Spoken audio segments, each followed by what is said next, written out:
Me and my go Lord, give a fuck about this party. We gon' step on shit regardless. Get my coolest, swipe that bitch, and now the spirit the charge.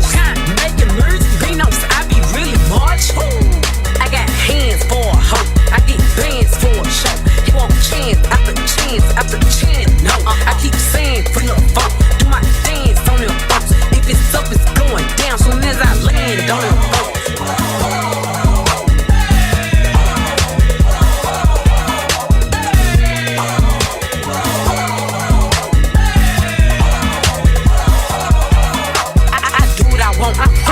Don't follow the rules, I'm broke. No, I stand out, I'm special. I'm stand up like kid. You a bum and you miss. Don't stall me, I'm pet. Line any trip, I'm wet. I don't pick and choose, it's up with the well. All my diamonds certain. And all these members certain. Smiling in my hole, knock out all your 30. C8 doors, open up for me. Hear the engine roar, sweet sport. I got somewhere to be, little baby, I'm important.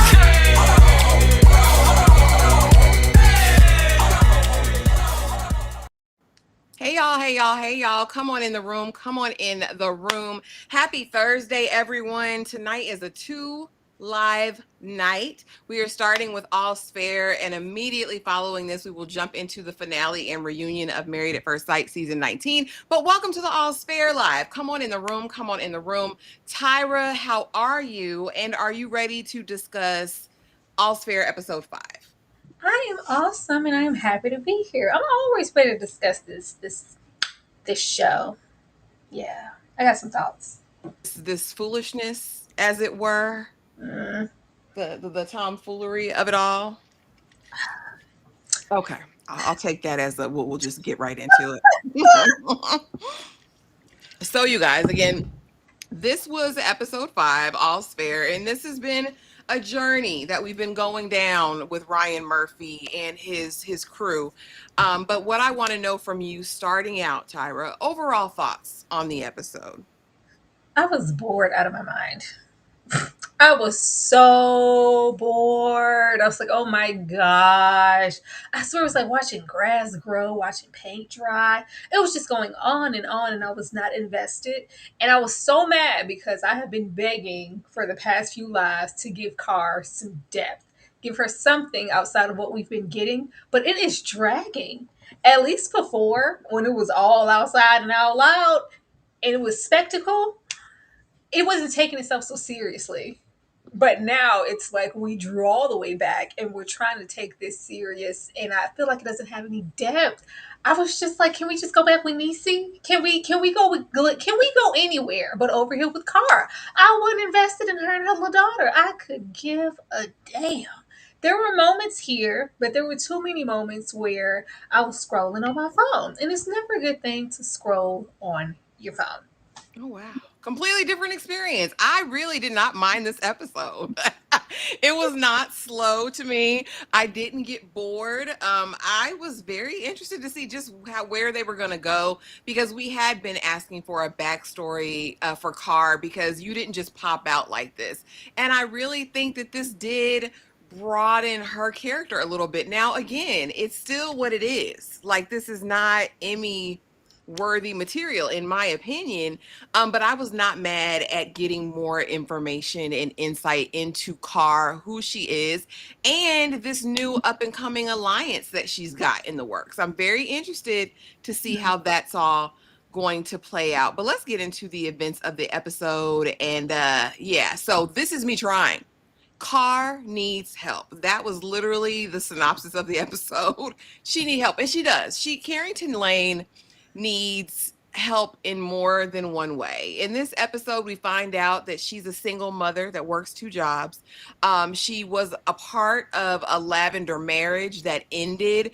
She's very bitter about that. But not only that, when we compound that with her feeling left and abandoned by the other ladies at the practice, it's kind of created the Carrington that we know now. So now we have a Carrington who seemingly loves her daughter, but with a pinch of manipulation, right?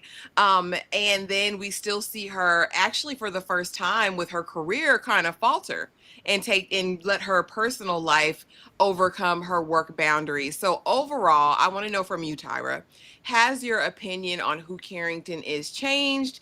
Did this lend itself to give you a greater knowledge of who she is, or was this just par for the course for you?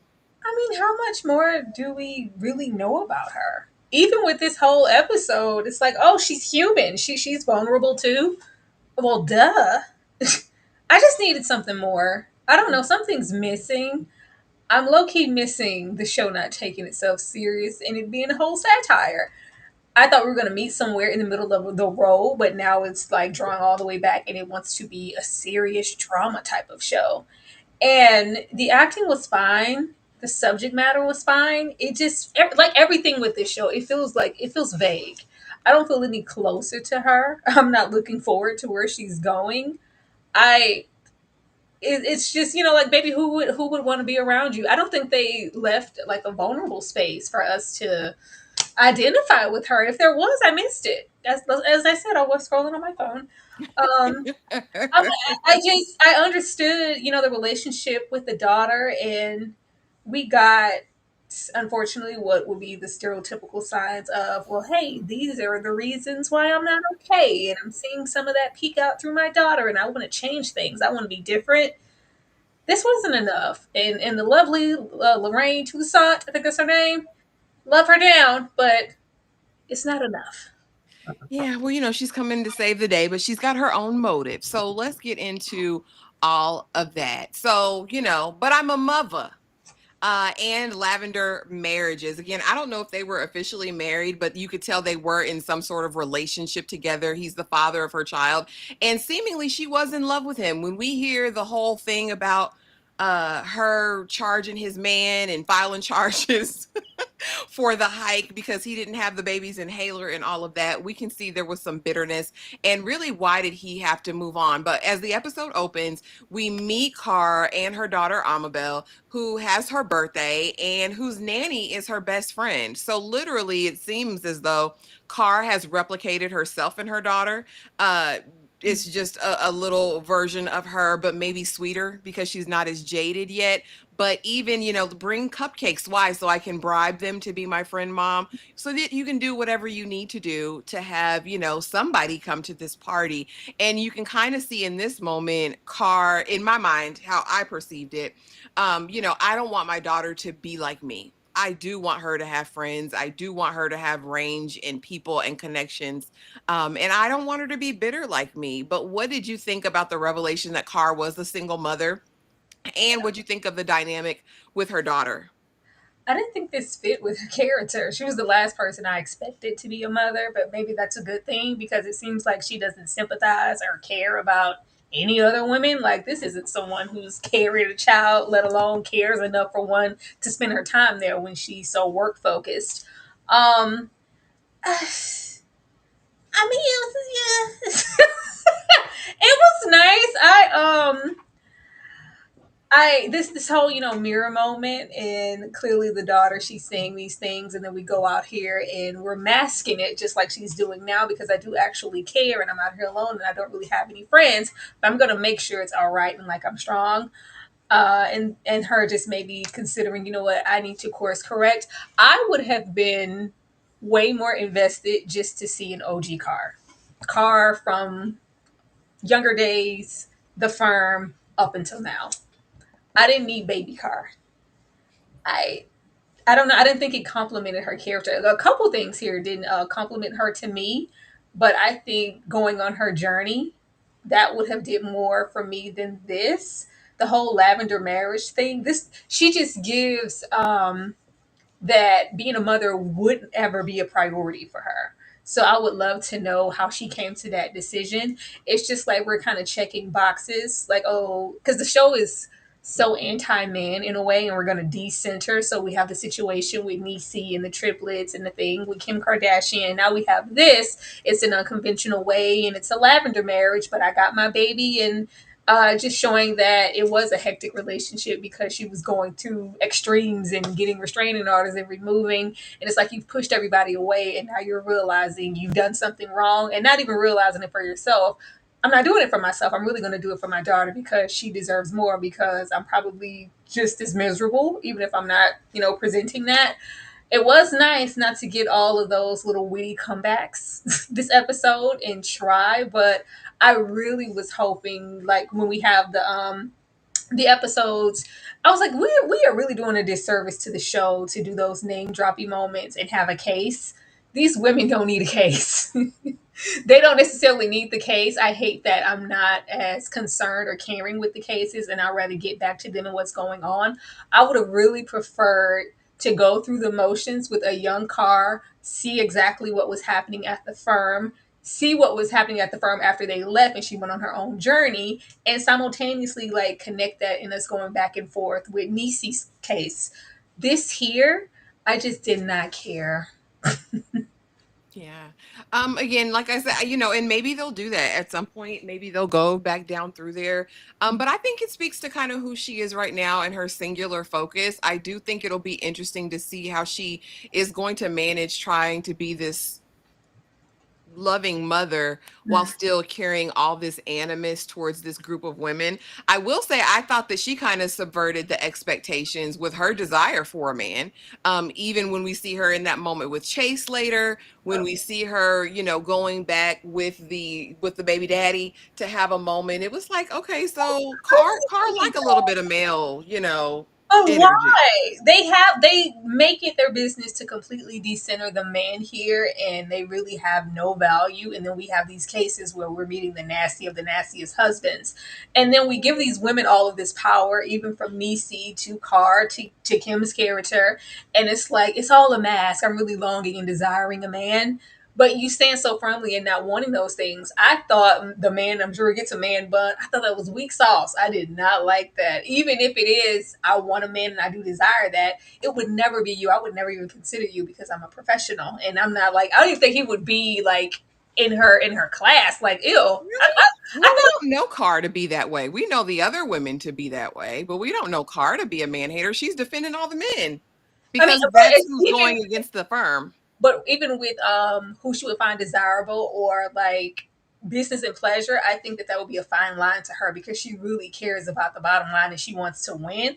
I didn't think she would go over there and even look at man Yeah, bun. I think she's a pick me. I think she's the truest form. Like I do think she just wants to be chosen by somebody. Somebody choose me, pick me, love me, choose me. That's what I think about Carr. But it's interesting. So Carr did Emma real bad. If y'all watched Once Upon a Time, y'all know that this was Emma, honey. This was the savior. In Once Upon a Time. But Carr is, of course, I think has met her match in Emma because Emma was hell on wheels. Like, what the hell are you doing? Are you over here crying? In my deposition, are you crying? Because she's scrolling through her phone and memories have popped up of this family that she had before. Mind you, she's already on edge because the daughter has no friends and is following in her shadow. And so now she did the most unexpected, more unexpected than Chase for me, was her in this deposition saying, well, F you too then, ho, and walking out and leaving Emma to defend her. I don't give a damn what this check is. You're not about to play in my face. I had a moment. And Miss Toussaint is on the opposing side, who we later see, they kind of develop a bond. But what did you think of this moment and our first cameo of the night, honey? We got Emma from Once Upon a Time. All these cameos, they aren't using them. I was like, girl, take us to go see Snow White and them. You're just here, name, drop another name. Why don't you? I thought this was interesting because the previous episode we just seen Carr belittle Emerald Green for the same behavior in the workplace. Like you can't gather yourself and contain your emotions. Like, oh, weak women. I hate it. I eat you for breakfast, and then we get in here and we do the exact same thing. It was, expected when we were getting into this direction of her being vulnerable. It's just like this is just to know that this is a mask and a put on. Like, aren't you exhausted? Are you not tired? Like you walk and chew this all day, every day for what? I want to get into the nitty gritty with her because this is crazy. even if it was, the baby and that, like, this just seems to be as much of her baby as anything else, and that she's worked for it, and I wouldn't jeopardize it for anything. So even if I excuse myself and I'm going to have a whole damn breakdown in the bathroom, I'm not breaking down in this case because I'm trying to get to that bottom line. And you sit here and you do this. So you're just as vulnerable as everybody else. I really wanted her to stand in her hard assness. I really did. I wanted her to be jaded, bitter, and hard, and let's just go there. Even if it's that here and behind closed doors is something else, but this is what I present because I care. The way that she cussed at this woman is just completely unprofessional. It's like, would you have done this if it was a man? I just don't know with her. I don't know with her, but yeah, this was a callback real quick because you did the same thing with Niecy last episode. I think that's how people like this work. I think what's good for the goose is good for the gander. At the end of the day, I feel like, yeah, I can hate on you and talk about you being in menopause, but when it's me, it's totally different because it's me. I think she's like the epitome of privilege and Karen vibes and all of that stuff is kind of what Carr gives. But anyway, easing on down this road. We meet with our client for the night. We meet with Chase and end up washing his hair. Oh, your hair is so greasy. Just get naked and let me wash it and watch the soap bubbles drip into your belly button. Here's the thing. If you're going to give me a him type, I need it to be like Thor, right? I need like Alexander Skarsgård. I need a Hemsworth. I need something like that. I need a Henry Cavill. I mean, stunts aside and whatever he does in real life. I mean, this is the type of YT that I need if I'm going to be washing your hair outside and the sweat dripping all over your body. This is not what I needed. I am really just so surprised that anyone would have married a Chase because he'll stick it anywhere, Tyra. He was really gonna I can show you. I can show you, Carrington. I can show you, Carr. I can tell you where to put it. No, I better go. But get so drunk that now you have to drive home drunk. But talk to me about Chase, Tyra, and his inability to keep it in his pants. Is it an addiction? Yeah, I was so glad we addressed the man bun. I was so glad. And I was like, hopefully moving forward, we don't. So I was like, oh, no, it's in the next scene with him. Never mind. He's just a man bunner. But, I mean, I'm not surprised. I thought that we were maybe going to lean into some depth with him and that his real desire was something else, and maybe the transgender that we met and them searching for depth to have maybe a real relationship that's not clothed in secrecy. No, this is it. It's a little disappointing. I did want something more because they presented it as something, but we haven't really stuck to that story. But that's another thing. We are dropping and picking up storylines like it's nothing. Like, you can't do that. We're going to forget. It's not going to be important if we instantly drop it. I think they have enough time to interweave some crumbs from everything that we've crossed so far. No, everything with him, with Kim, it's just been dropped real quick. I was hoping that he would offer more. It's unfortunate, but if he just, a he-ho, which it seems like, I'm like, do you necessarily have to be? He has an athletic career, right? Where do you not have funds? Like, do you need somewhere to stay? What's really, really going on? There's that. I was more disappointed in Carr because I was like, Carr, these women just give me like, baby, you could have anybody. You could literally have anybody. I thought, I was like, the moment he starts pushing up on her and everything, she's gonna let it get to a certain point and she's gonna reject him. So what do you think this is? Like, I was just like, you know what? If such and such didn't happen to me throughout the day and this morning, your back could have had me. What? Why? Why? What? And I don't know. I didn't think this was up to character with her. The Lavender marriage thing, I could get behind that. This here, and even with that, it's like, yeah, I'm not gonna give you any, but I'll wash your hair. Why are we washing his hair? That was for aesthetic purposes only. And we spent so much time there and massaging of the temples and making it a whole thing. I was really happy that she did not sleep with him, but the fact that it was like, you just caught me on a bad day. I'm emotional right now. I'm vulnerable. But Carr, oh yeah, I would have gave it to you. That's how you walking around here at the farm, Carr. What else are you doing down at the farm, Carr?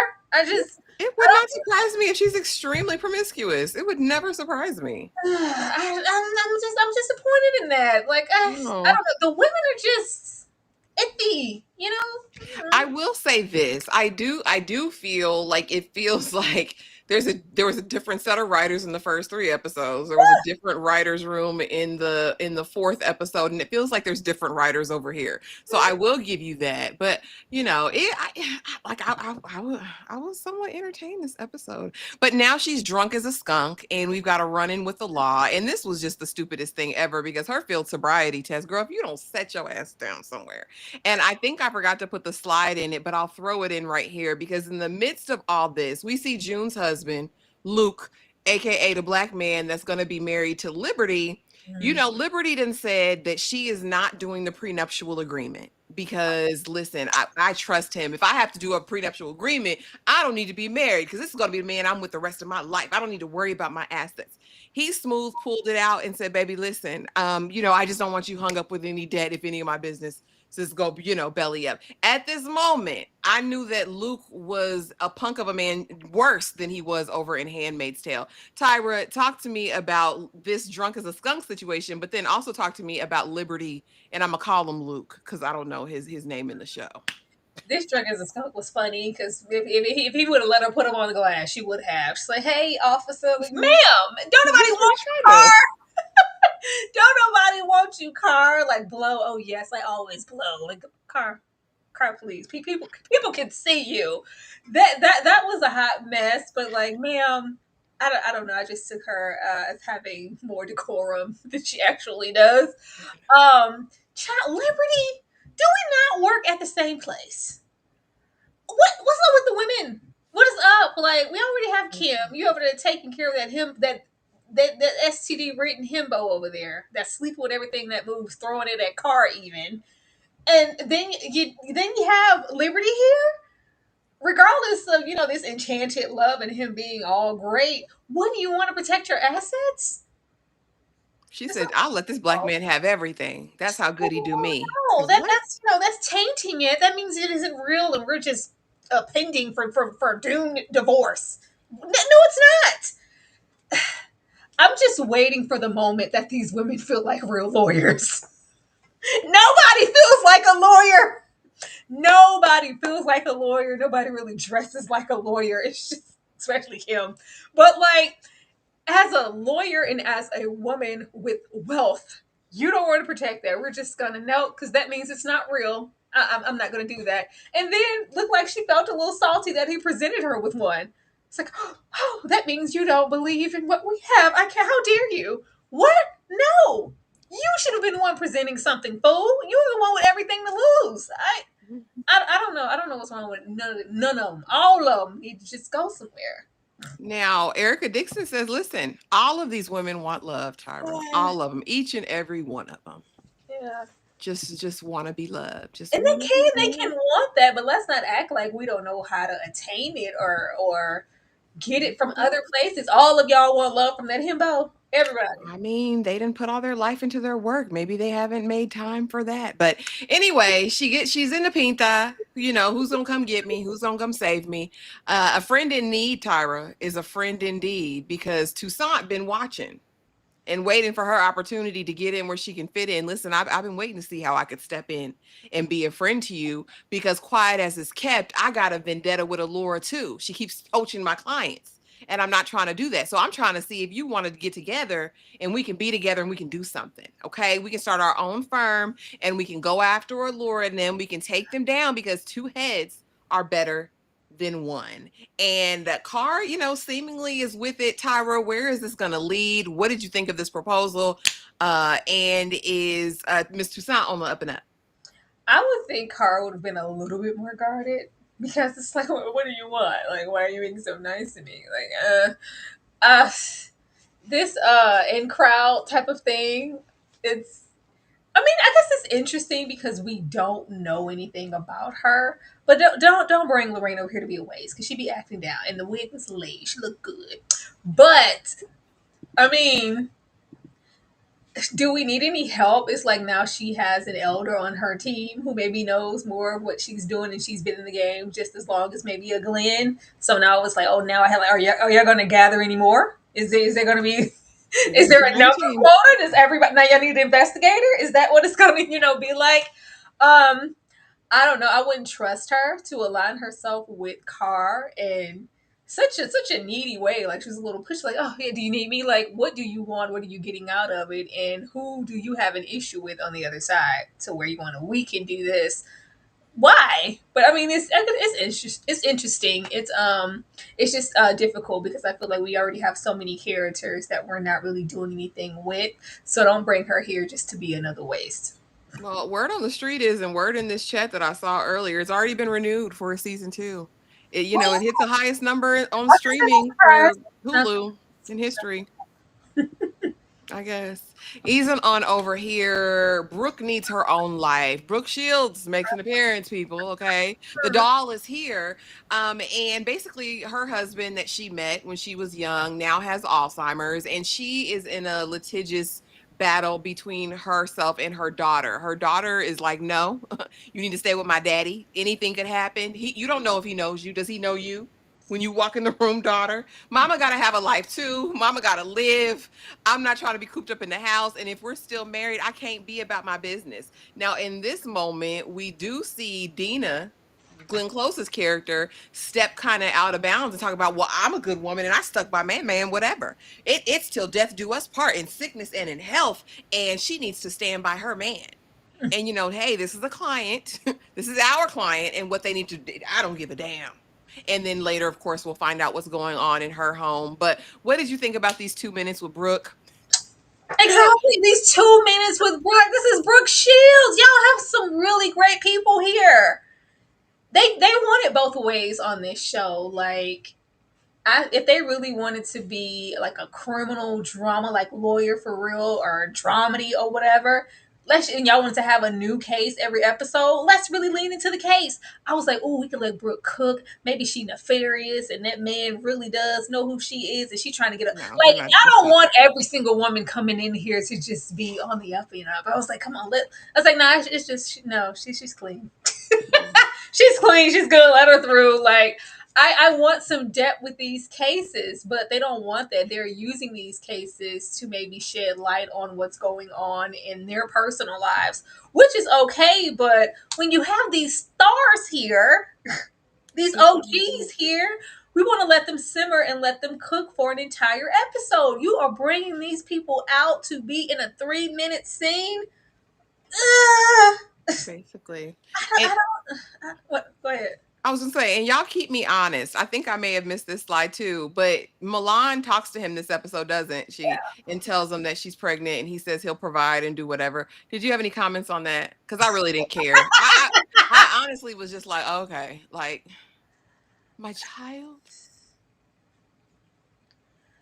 Let's just say they're not doing anything with Tiana that I wanted them to. No. Because Tiana, all in the promo, all on the videos, all on the record, I thought that she would play a more predominant role. And we do have more episodes coming, so maybe, we'll shed some more light on her. But the whole thing, and it's like, oh, well, he actually cares because he's like, does Allura know? Does she know you're with child? Because we had our thing with, with our babies, and it's just like, it's my baby. You don't have, it's like, they're not doing anything with Tiana. Yeah, that's Nothing. why it was forgettable. But Nothing. yeah. But yeah, beautiful gowns. Her stomach's bigger. I was like, well, I guess that's a testament to how much time has passed. Yeah. Yeah, time jump. Let's do the time warp again. It's so hard to say goodbye to yesterday. We have Ed Bundy here, and he's on his way out. Dina, this is about the end.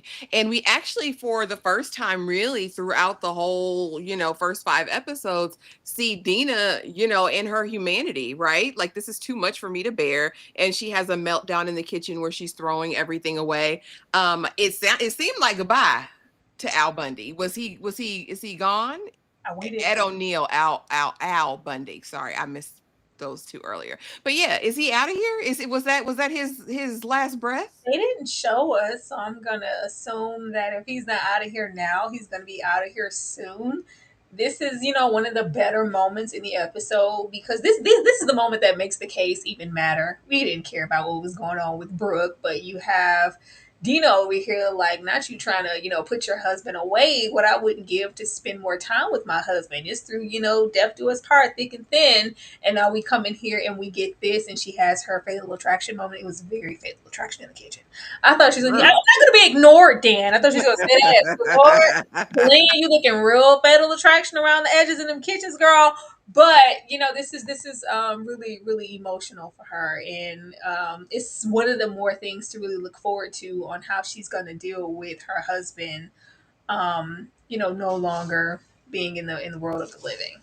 Yeah, it was hard. I mean, and she talks about it. Yeah, I've spent my entire life with this man and I loved him and I made vows to him and promises, and to see that suddenly, disappear is going to be a task for her. Now, what I do question is, after that meltdown, is that going to leak and drip into every area of her life? Is that going to leak into the business side of things? Because honestly, that's kind of what we care about at this point, or at least what they're trying to make us care about, maybe. But easing on down the road, the popo knocking on the dodo, Tyra, because they're there now. Because what happened to Mr. Walton? All right. So you just think we're vigilantes? Dina, got off her square and was like, listen, what do you think we do? You think we go out chasing men in the middle of the night with flashlights to take them out? Oh, we're V for Vendetta now? And they're like, slow down. We're just came in to ask a few questions. Well, I don't like it. We need to figure this out. Niecy, of course, is getting nervous because we still have the question up in the air of who took out Mr. Walton. And her boys, I mean, not for nothing, are in the suspect list, at least for me, Tyra. The popo is knocking on the dodo. What did you think of this whole interaction? And Dina kind of like spazzing, like, I'm going to stand up for my girls. I was gonna say, I think that this is gonna be a window to bring some of that animosity down, because we know Nisu was like, I need some time. I just need you to get away from me for a little bit. Yeah. I think this will be a little come to Jesus moment, especially with the Al Bundy going to the upper room. Yeah, she's gonna need to be comforted in that way. I'm. We spoke on it a little bit in the episode, but she's like, I'm fine, I'm okay. We don't need to talk about it. You're not. You're not. I wanted to go there a little bit more, or go and visit her with her boys and kind of see how they're dealing, but we didn't go there. The only way that this could, I guess, be even a little bit interesting is if Dina did it. Dina had it set up to do, or Niecy actually did it and we have to cover something up, or one of her boys did it and she has to take the fall. It has to tie back into them, or else they're wasting our time. Yeah, and I mean, that would be nice if Dina really took the onus because she knows this is due to her actions. That would be very, very interesting. We'll see how it works out. But yeah, easing on that's anything I missed in the episode, child, because that's all I got. I listen, that's all. No, it wasn't. It wasn't a whole lot. That's what I'm saying. Y'all could make do with your time. They just Predictions, Tyra. Are we getting? Well, they said they gave the blacks a whole episode, Tyra. Like, they wasn't gonna give us blacks. No, it's cool, but you have to make sure. I mean, what we have Kim. Even with Kim, you miss Kim, right? Who? Didn't they come and confront Kim? I really block her scenes out a lot of the time unless somebody else is in there with her. They came and confronted Allura, and they were like, "We need your desktops and hard drives." Like, oh yeah, they already had the warrant, and Niecy was like, "See, I remember Niecy's part. She was like, you have to have a warrant, then you have to have a second warrant to do that." I don't remember anything Kim said in that moment. Just like, I have all that, but even it's just like the lawyer for dummies. Because Glenn comes in like, "Oh yeah, stop talking." Well, I don't have anything to hide. I'm just like, you don't talk without your attorney present. What are you doing? Girl. What are you doing? And she has a little off the shoulder, cute lawyer number. Honestly, yes, Kim, give us nothing. Girl, I must block her out. I don't remember her. I don't remember her in the scene at all. I remember Dina and I remember Emerald. Yeah, she had a whole moment, and it's just like, yeah, we're gonna kind of get down to the bottom of this. Y'all don't get to just come in here questioning, investigating, but they have clearance to get and go through everything, and there is no attorney-client type of privilege. So it's about what they're about to uncover, what this is going to mean to Kim's case, and why are you in here with your dumb ass talking without your attorney present? Yeah, but predictions. Yeah, predictions. Yeah. Yeah, that was it. She told Tiana, you have to tell him, go ahead and make that call. What are we making that call for? And what does that mean to Kim's case? Like, what are you playing at? I'm sure she's trying to use Tiana and his pregnancy in her favor. Because why the hell would you tell him to call her? And then she's telling the person on the case trying to come collect things. But yeah, I've been really close with her, and I've been, helping with the baby. Yeah, you just block all of Kim out. That's funny. I love it. Yeah, I'm so But sorry. I literally don't know. I couldn't give you a prediction. If this show flowed with a storyline, that could lead into something, but they kind of jump all over the place every episode. I don't know where we're going to be next episode. I have no clue. I would I hope that we will follow up with Niecy and Lorraine Toussaint and Carr, and maybe find out some more about the vendetta and why she wants to team up and what this plan looks like for them to team up, or Elle's death and how that's affecting Dina, and really getting to the bottom as far as who shot that man. But who knows where we could possibly be next episode? We could literally jump to something else that has nothing to do with anything that's going on. Yeah. I'm really hoping we get a kind of confrontational moment with Carrington and Allura, maybe, or in the firm at least. And we kind of get to see more of that. I do hope for a flashback at some point, but I too have no clue what they've got up their bag, up their sleeve, or in the bag for next episode. Erica, yeah, we did. We did cover the morning show. Uh-huh. We did. The finale was this week, so we'll probably come back next week maybe and do a season wrap up. Yeah, we'll probably do that. I do too. I feel like Luke is an op and an opportunist, and he's up to no good around the neighborhood. I don't trust him. June's I husband. don't know what his purpose is or what, but I don't think it's love. Are you talking about June's husband? Yeah. What's his name? Luke. Girl, I don't know his name. Girl, his name was Luke in Handmaid's Tale. I don't know what that man's name is over here. Oh, yeah, the way that he's presented it and how it's, yeah, I wouldn't want you to get caught up in, so I think that you should go out and sign. Like, really, all the women are going to just be low down, toe down, and broke down, all behind a man. None of the men are good. None of them. Not now. One of them. All right. Seemingly, that's what it is. But Tyra, let the people know what else we got going on this week. If anything, let the people know what you've got going on in particular. Come back shortly so we can get into Married at First Sight, girl. Married at First Sight. Join us for that, please. We'll be getting into Grit, the Braxton family values. Might throw the morning show in there for old time's sake and just to get that on out the way. But yeah, be there and be square for all of those things, please. All right, awesome. And thank you guys so much for coming through and supporting the live. We will see you next week for more All's Fair. Have a great night, and we will be back very shortly. Oh, you must not know what you just